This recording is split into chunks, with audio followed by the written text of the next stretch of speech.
بسم اللہ الرحمن الرحیم۔ السلام علیکم۔ ان کا نام حبیب بن مالک تھا اور وہ یمن کے بہت بڑے سردار تھے۔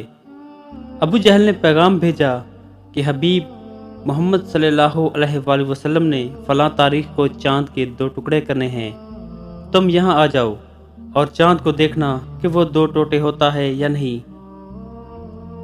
چنانچہ حبیب بن مالک نے رخت سفر باندھا اور کوہ ابو قیس پر پہنچ گئے، جہاں کفار نے مطالبہ کر دیا تھا کہ آسمانی معجزہ یہاں دکھاؤ یا چاند کو 2 ٹکڑے کرو۔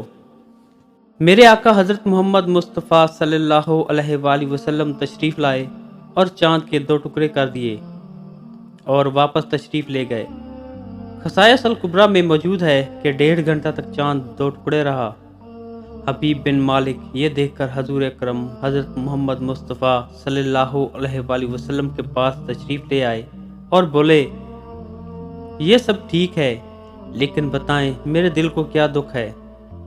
آپ نے فرمایا، تیری ایک ہی بیٹی ہے جس کا نام ستیا ہے، وہ اندھی، لولی، لنگڑی، بہری اور گونگی ہے، تجھے اس کا دکھ اندر سے کھائے جا رہا ہے، جاؤ، اللہ تعالیٰ نے اس کو شفا دے دی ہے۔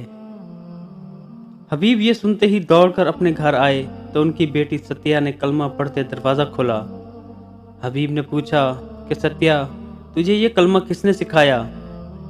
تو اس نے حضور اکرم حضرت محمد مصطفیٰ صلی اللہ علیہ وآلہ وسلم کا سارا حلیہ بتایا اور بولی، اے ابا، وہ آئے، مجھے زیارت بخشی اور دعا فرمائی اور مجھے کلمہ طیبہ بھی پڑھا گئے۔